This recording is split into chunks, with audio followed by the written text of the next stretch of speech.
Noted short seller Carson Block just revealed his latest short position on stage at the Sohn conference in London today.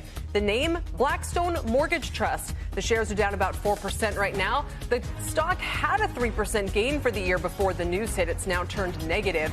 And Block is warning shareholders, here comes the cliff. Carson Block himself joins us now fresh off the stage in a CNBC exclusive to explain and to make his case. Carson, thanks for joining us and welcome. Thanks for having me. So let me just start with the fact that a lot of people will hear the name Blackstone and maybe be reminded of some problems with BREIT a year ago. Explain a little bit about your short against Blackstone Mortgage and any similarities or differences that it may have to that experience, that maybe first told us that there could be brewing problems with the real estate sector. Sure. Well, Blackstone Mortgage Trust is separate from the BREIT, but basically Blackstone Mortgage Trust, they lend money to commercial real estate owners and developers. So some portion, a reasonably significant portion of Blackstone's book is office, but there are other areas of the book as well. Now, it's pretty well known that office is facing a lot of headwinds. I mean, this is really the perfect storm for office landlords. But for commercial real estate in general, because as interest rates have gone up, the values of the real estate have gone down. But here's what we see is going to happen to Blackstone, and we don't think that there's really any way they can maneuver out of this. We think starting next year, their businesses and their cash flow is going to be under significant strain because we extrapolate that about 70 to 75% of their U.S. borrowers are unable to cover interest expense without interest rate swaps that they put in place several years ago. Now, Blackstone's total loan book is about $23 billion.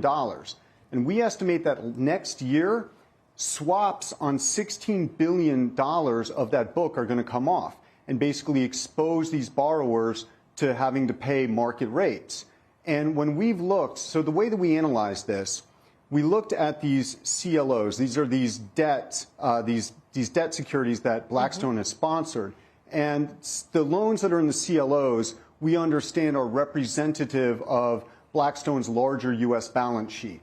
And when we're looking at these CLOs and looking in detail at the data, we see that 70+% of these borrowers, so about actually north of 25% of these borrowers can't even cover what's called SOFR, which is the base rate. Right. And then another almost half of the borrowers can cover the base rate, but can't cover that spread that's on top.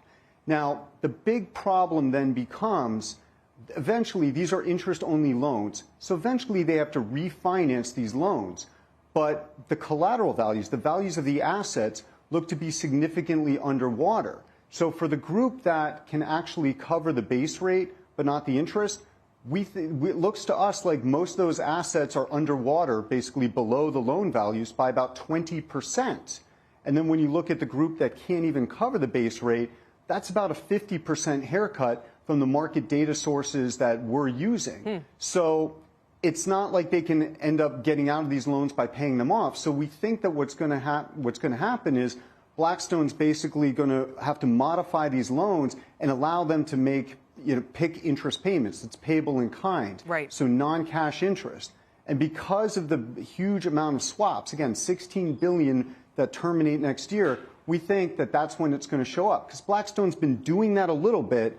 We understand that about 4 to 5% of its interest income right now is PIK, and that it's already extended about 6% of the loans on its balance sheet.